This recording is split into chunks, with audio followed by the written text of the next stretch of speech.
José Alfredo Jiménez nació con la marca del desgarro. Desde muy joven, la vida lo golpeó con pérdidas irreparables, y esas cicatrices emocionales fueron la materia prima de sus canciones. Quienes lo conocieron aseguran que jamás escribió desde la comodidad ni desde la rutina. Su pluma se alimentaba del dolor, del amor que no se quedaba, de la traición inesperada y del vacío que deja la soledad cuando más compañía se necesita. Por eso, cuando alguien le preguntaba por qué bebía tanto, él respondía con una sinceridad brutal: ¿por qué se toma un trago? Pues porque yo no le veo nada de mal. No era una excusa, era la declaración de un hombre que encontraba en el alcohol un refugio, un compañero silencioso que lo ayudaba a poner en palabras lo que el alma no sabía callar. La imagen pública de José Alfredo era la del charro imponente que dominaba cualquier palenque con su voz aguardentosa y con versos que se clavaban en el corazón del pueblo. Pero detrás de ese traje de gala se escondía un ser humano profundamente frágil, marcado por la inseguridad y la necesidad constante de desahogo. Sus amigos más cercanos recuerdan que muchas de sus canciones no eran producto de la inspiración romántica, sino del desvelo entre lágrimas y botellas. Era común verlo en una mesa, rodeado de copas vacías, escribiendo frenéticamente lo que más tarde se convertiría en himnos de la música ranchera. Lo que hacía diferente a José Alfredo no era solo la calidad de sus letras, sino la forma en que se entregaba sin filtros. No componía pensando en el aplauso ni en las listas de ventas. Su objetivo era mucho más visceral: sanar su propio dolor. Y esa autenticidad se convirtió en la clave de su conexión con el público.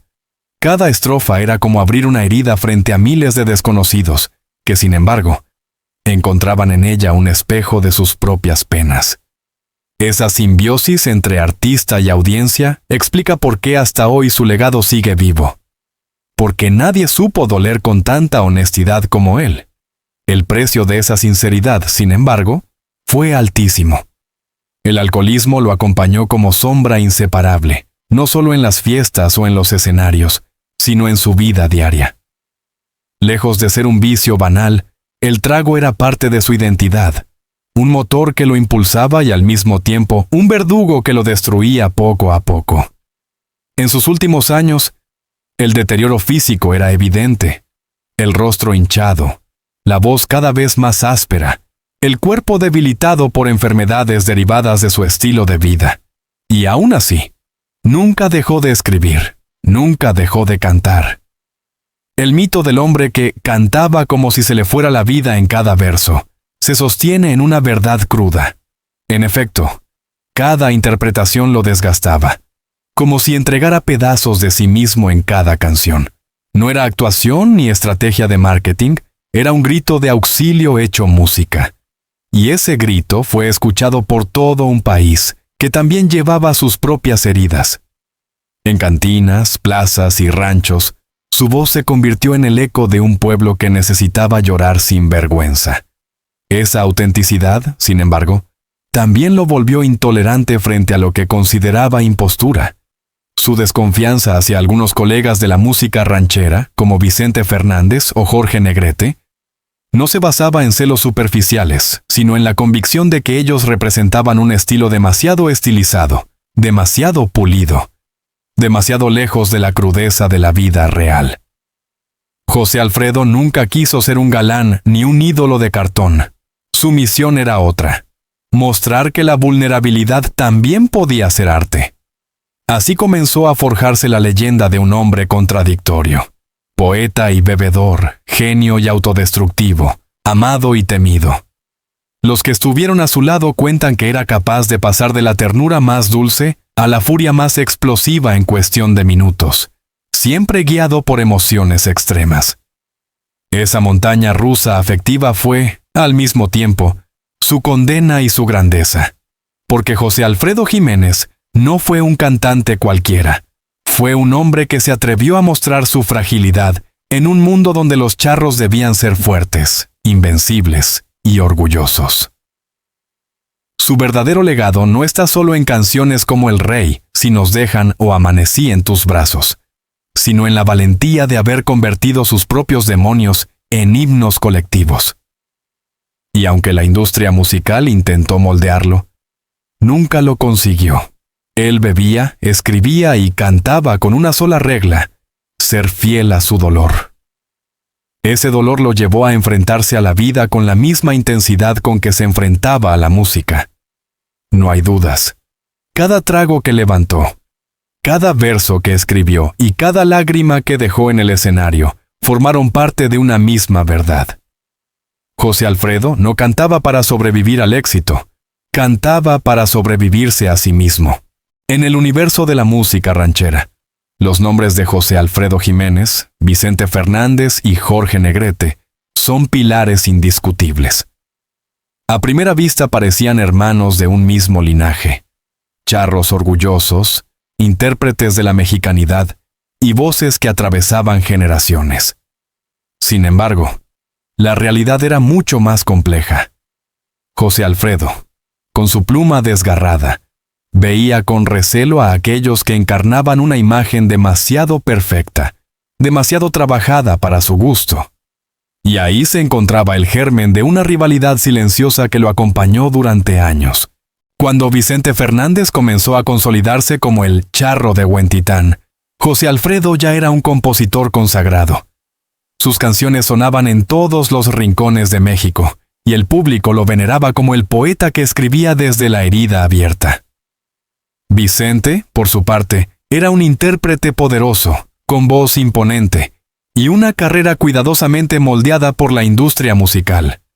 Aunque nunca existió un pleito público entre ellos, los testigos aseguran que la tensión era evidente.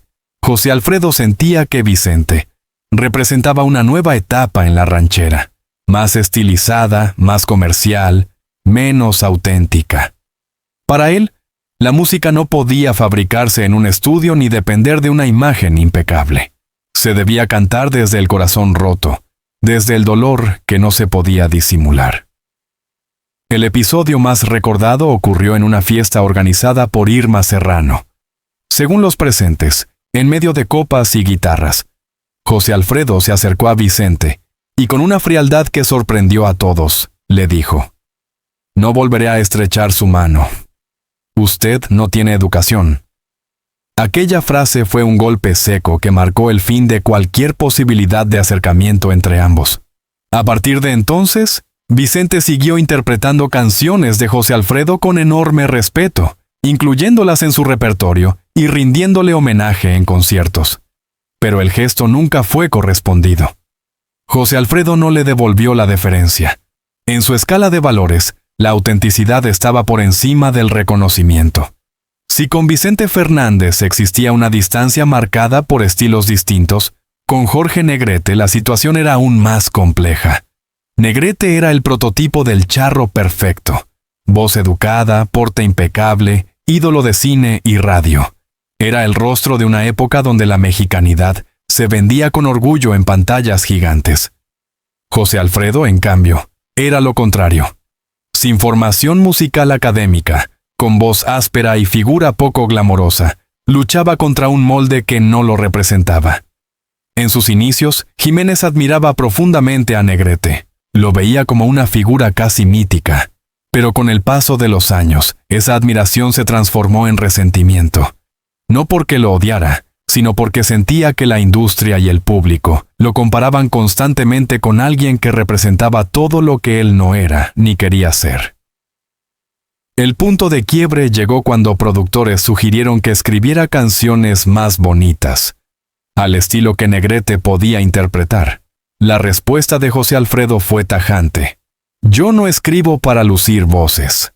Yo escribo para curar corazones rotos».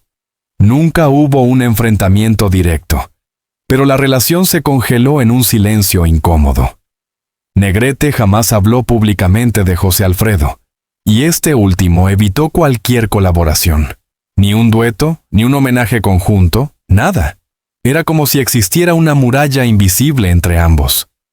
La diferencia de fondo: autenticidad versus artificio. Lo que unía a Vicente y Negrete era la disciplina, la proyección, la capacidad de encarnar al charro idealizado. Lo que separaba a José Alfredo de ellos era su visceralidad. Mientras los otros cultivaban una imagen impecable, él prefería mostrarse roto, vulnerable, humano. Esa oposición fue el eje de sus tensiones. Para José Alfredo, cantar no era un espectáculo ni un negocio. Era un desahogo. Y por eso desconfiaba de quienes parecían representar más a la industria que a la vida real. No los odiaba, pero tampoco podía tragarse lo que para él era impostura. Un silencio más fuerte que los gritos. Con el paso del tiempo, Vicente Fernández se convirtió en el heredero indiscutible del género, y Jorge Negrete siguió siendo recordado como el ídolo de la época de oro. Pero José Alfredo mantuvo intacto su espacio como poeta del pueblo. Ninguno eclipsó al otro, porque en realidad jugaban en ligas diferentes. Lo curioso es que las tensiones nunca estallaron en público. No hubo insultos en la prensa ni peleas en los palenques. Fue un conflicto de miradas, de estilos, de formas de entender la música. Una enemistad sin gritos, pero con silencios tan pesados que aún hoy se recuerdan en la historia de la ranchera. Al final, lo que los separó no fue el talento, sino la concepción misma del arte. Mientras Vicente y Negrete encarnaban la figura del ídolo perfecto, José Alfredo se asumía como un hombre imperfecto que escribía para sobrevivir. Esa diferencia de fondo fue insalvable, y explica por qué jamás hubo un abrazo, un dueto, ni una reconciliación. Cuando Alicia Juárez conoció a José Alfredo Jiménez, apenas era una adolescente de 17 años. Él, ya consagrado como el compositor del pueblo, la miró con ternura y la bautizó con un apodo que marcaría para siempre su historia: la Escuincla. Era una mezcla de cariño y autoridad, una forma de establecer desde el inicio un vínculo desigual, en el que ella representaba la pureza y la promesa, y él, la experiencia y el poder. Lo que comenzó como un cuento de hadas, se transformó pronto en una relación compleja, marcada por la pasión, la inspiración artística y también por el dolor. Para José Alfredo, Alicia se convirtió rápidamente en fuente de inspiración. Su juventud, su frescura y su devoción lo impulsaron a escribir nuevas letras, a cantar con un brillo renovado. Ella lo acompañaba en giras, lo cuidaba en sus noches de excesos y se convirtió en su enfermera improvisada cuando la salud del cantautor comenzó a resentirse. Muchos de los últimos temas de José Alfredo nacieron bajo esa convivencia intensa, donde el amor se mezclaba con el sufrimiento. Finalmente, Alicia Juárez se convirtió en su esposa formal, consolidando un vínculo que, desde fuera, parecía ser el desenlace lógico de una gran historia de amor. Sin embargo, dentro de las paredes de su intimidad, la relación mostraba grietas profundas que con el tiempo se volverían abismos. En su autobiografía Cuando viví contigo, publicada tras la muerte de José Alfredo, Alicia confesó con valentía lo que muchos sospechaban pero nadie se atrevía a confirmar. Detrás del genio había un hombre atormentado que podía ser cruel con la persona que más lo amaba. El primer golpe fue tan fuerte que comprendí que el hombre que yo veía como mi héroe podía también ser mi verdugo, escribió Alicia. Esa frase resume el choque brutal entre la imagen pública del poeta del pueblo y el hombre privado que luchaba contra sus demonios internos. La violencia emocional y en ocasiones física marcó una herida irreparable en la relación. Ella no buscó nunca convertirse en mártir ni en protagonista de un escándalo mediático, pero consideraba imprescindible contar la verdad. Para Alicia, silenciar ese dolor habría sido una traición no solo a sí misma, sino también al legado real de José Alfredo, un hombre que cantaba desde la vulnerabilidad, aunque en la vida cotidiana a veces no supiera cómo manejarla. Lo que siguió fue una relación de constantes altibajos. Había momentos de reconciliación, donde la pasión y el cariño parecían revivir la llama del inicio. Y había también episodios oscuros de distancia, de palabras hirientes, de golpes emocionales que dejaban cicatrices más profundas que las físicas. Ese vaivén se reflejó en la música de José Alfredo. Muchas de sus últimas canciones llevan la marca de un amor herido, de un vínculo que no terminaba de encontrar la paz. Cada estrofa parecía un intento desesperado por aferrarse a lo bueno, mientras luchaba contra las sombras que lo separaban de su musa. Alicia acompañó a José Alfredo hasta sus últimos días. Estuvo junto a él cuando la enfermedad lo debilitó al extremo, y cuando el alcohol consumió lo que quedaba de su energía vital. Ella misma lo sostuvo, lo cuidó, lo consoló, incluso cuando el resentimiento aún ardía en su interior. Fue su enfermera, su confidente y su cómplice, aunque en silencio cargara con las heridas de una convivencia tormentosa. Después de su muerte, Alicia quedó marcada por dos realidades opuestas. Por un lado, el orgullo de haber sido la mujer que compartió la vida del más grande compositor ranchero de México. Por el otro, el peso de haber vivido un amor que también supo de golpes, gritos y lágrimas. Hablar de Alicia Juárez es hablar de la última cara humana de José Alfredo Jiménez. Su relación mostró al mundo que incluso los ídolos que escriben himnos inmortales son capaces de equivocarse, de herir, de no saber manejar sus propios demonios. La sinceridad con la que Alicia narró su historia incomodó a muchos. Algunos preferían mantener intacta la imagen romántica del cantautor, sin admitir sus fallas. Pero ella insistió en que el verdadero homenaje no era idealizarlo, sino recordarlo con todas sus luces y sombras. Y así, la relación entre José Alfredo y Alicia Juárez se convirtió en un reflejo perfecto de su propia obra. Canciones que mezclaban amor con dolor, ternura con resentimiento, esperanza con desilusión. Un espejo de la vida misma. Hablar de Irma Serrano, la tigresa, es hablar de una mujer que nunca pasó desapercibida. Cantante, actriz, política y dueña de una personalidad arrolladora, fue una de las figuras más polémicas y magnéticas de la cultura mexicana. A donde llegaba, todo giraba a su alrededor. Su voz fuerte, su franqueza sin filtros y su capacidad de dominar cualquier espacio la convirtieron en un personaje temido y admirado al mismo tiempo. Y como era de esperarse, su camino se cruzó con el de José Alfredo Jiménez. En sus primeros encuentros, la relación entre ambos fue cordial e incluso amistosa. José Alfredo admiraba esa autenticidad brutal de Irma, esa manera de enfrentarse al mundo sin miedo a la crítica ni al qué dirán. Para él, que vivía obsesionado con la honestidad emocional, esa franqueza inicial fue refrescante. Incluso hubo rumores de cierta atracción, de una amistad entrañable que pudo haberse convertido en algo más. Pero con el paso del tiempo, la cercanía se transformó en incomodidad. Lo que al principio era encanto, terminó volviéndose intolerable. José Alfredo era un hombre intenso, pero también valoraba la intimidad de los vínculos artísticos. Necesitaba espacios de calma donde pudiera crear, beber y desahogarse sin sentirse observado. Irma, en cambio, convertía cada reunión en un escenario. Necesitaba ser el centro, necesitaba que todos la escucharan, y no tenía reparos en lanzar comentarios subidos de tono frente a cualquiera.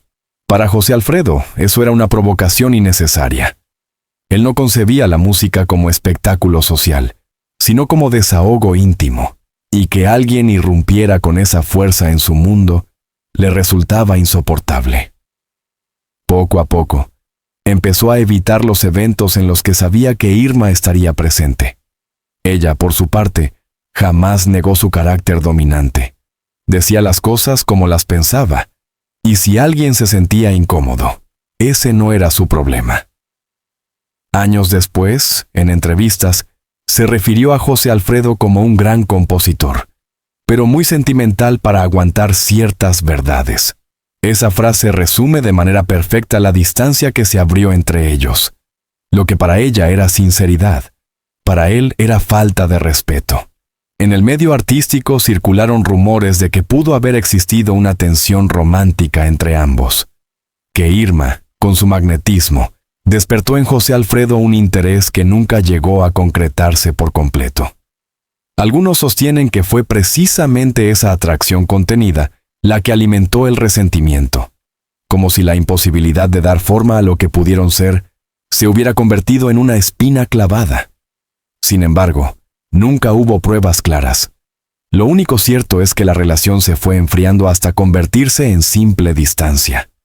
Ni pleitos públicos, ni reconciliaciones, solo un silencio incómodo que marcó sus últimos años de convivencia en el mundo artístico. Lo interesante de este vínculo es que revela otra de las contradicciones fundamentales de José Alfredo Jiménez. Por un lado, buscaba la compañía de personas auténticas que no se dejaran moldear por la industria. Por otro, le molestaba profundamente cuando esa autenticidad se transformaba en protagonismo. Irma Serrano representaba justo eso.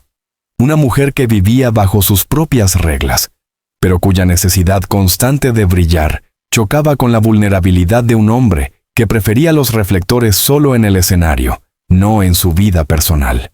Años después de la muerte de José Alfredo, Irma continuó refiriéndose a él como un referente ineludible de la música mexicana. Nunca lo insultó, nunca lo despreció, pero tampoco ocultó la incomodidad que le generaba su manera de enfrentar el mundo. Y en eso también radicó la grandeza de ambos. Cada uno era demasiado auténtico para fingir una amistad que no existía. En el fondo, la historia entre José Alfredo Jiménez e Irma Serrano no fue una de odio ni de traición. Fue, más bien, un choque de personalidades irreconciliables. Dos almas intensas que no pudieron convivir en el mismo espacio sin lastimarse.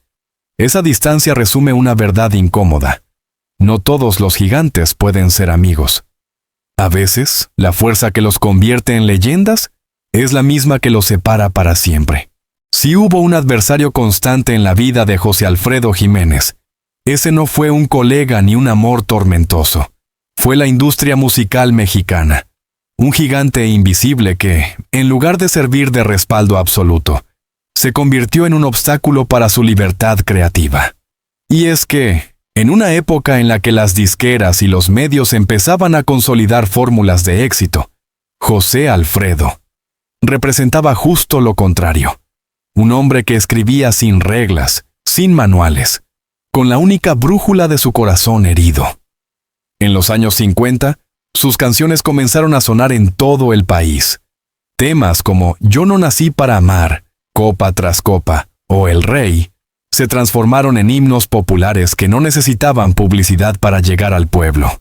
Los cantineros, los campesinos, los enamorados y los abandonados coreaban sus versos como si fueran propios. Esa conexión directa con la gente era, paradójicamente, lo que incomodaba a las casas disqueras. Las compañías querían pulirlo, suavizarlo, hacerlo más vendible. Para ellas, letras tan crudas sobre abandono, alcohol y orgullo herido podían resultar contraproducentes. Le sugerían cambios. Evitar mencionar golpes, suavizar las referencias a la bebida, darle un tono más esperanzador a sus estrofas. Pero José Alfredo se negaba tajantemente. Si cambio un verso, dejo de ser yo. Llegó a responder a un ejecutivo que le pedía modificar una de sus composiciones. Con la llegada de los años 60, México comenzó a modernizar su industria cultural. Sellos internacionales compraban disqueras locales y exigían contenidos más limpios, más universales. Muchos artistas aceptaron esas condiciones. Cambiaron palabras, hicieron duetos comerciales, grabaron discos temáticos diseñados para vender más copias. José Alfredo, en cambio, se mantuvo firme. Rechazaba entrevistas cuando le pedían ser más optimista. Se negaba a cantar canciones en televisión que consideraba vacías, y prefería perder contratos antes que traicionar su autenticidad. Para él, la música no era negocio ni estrategia, era terapia, catarsis, desahogo. A diferencia de otros artistas que explotaban públicamente contra la industria, José Alfredo nunca hizo escándalos mediáticos. No lanzó comunicados ni declaró guerras en entrevistas. Su forma de rebelarse era más sutil, pero también más contundente. Seguía escribiendo lo que quería, aunque eso significara menos promoción o censura en ciertos programas. Una anécdota célebre entre músicos recuerda cómo, en una reunión con productores, le sugirieron componer canciones más bonitas para que otros intérpretes pudieran lucir su voz. La respuesta de José Alfredo fue inmediata. Yo no escribo para lucir voces, yo escribo para curar corazones rotos. Esa frase se convirtió en su manifiesto artístico. El choque con el sistema no fue solo creativo, también económico. Mientras otros intérpretes lograban contratos millonarios y giras internacionales, José Alfredo muchas veces se conformaba con pagos modestos o regalías reducidas. La industria sabía que su carácter indomable era un arma de doble filo. Lo necesitaban porque sus canciones eran oro puro, pero también temían su falta de docilidad. Aún así, incluso los cantantes más comerciales terminaron rindiéndose a su talento. Vicente Fernández, Pedro Infante, Javier Solís y decenas de voces inmortales interpretaron sus letras, dándole difusión masiva a un repertorio que nació desde la resistencia. La paradoja era evidente. La industria que quiso moldearlo terminó dependiendo de él para alimentar su catálogo más exitoso. José Alfredo murió joven, a los 47 años, víctima de cirrosis hepática. La industria nunca logró domesticarlo del todo, y en eso radica una parte fundamental de su mito. Sus canciones siguen vivas porque no fueron diseñadas para gustar, sino para doler. Y el dolor no pasa de moda. Hoy, al revisar su legado, se entiende que su enfrentamiento con el sistema no fue una simple terquedad. Fue una lucha por mantener la autenticidad en un medio donde muchos se conformaban con ser productos de consumo. José Alfredo eligió ser humano antes que estrella, poeta antes que ídolo de cartón. Esa rebeldía silenciosa lo convirtió en el último gran compositor que no se dejó moldear. Y por eso, medio siglo después, sus versos siguen teniendo la misma fuerza que el primer día. Porque cuando alguien canta, no tengo trono ni reina, ni nadie que me comprenda, pero sigo siendo el rey, no está entonando solo una canción. Está proclamando la victoria de un hombre que nunca se dejó vencer por la industria ni por la vida. Al repasar la vida de José Alfredo Jiménez, queda claro que su legado va mucho más allá de las canciones inmortales, que siguen cantándose en cada rincón de México. Su verdadero aporte fue mostrarnos que la música no necesita perfección técnica, ni fórmulas comerciales para trascender. Lo que necesita es verdad. José Alfredo murió joven, pero en sus 47 años dejó un testamento emocional que sigue siendo brújula para millones de corazones rotos. Fue un hombre contradictorio, genio y verdugo, tierno y violento, amado y temido. Nunca se dejó moldear por la industria, nunca fingió emociones para complacer al público. Cantó como vivió, con crudeza, con intensidad y con un dolor imposible de esconder. Quizás por eso, décadas después de su partida, sigue siendo el rey. Porque en un mundo lleno de máscaras, él eligió mostrarse roto, y esa verdad, aunque incómoda, es lo que lo hizo eterno.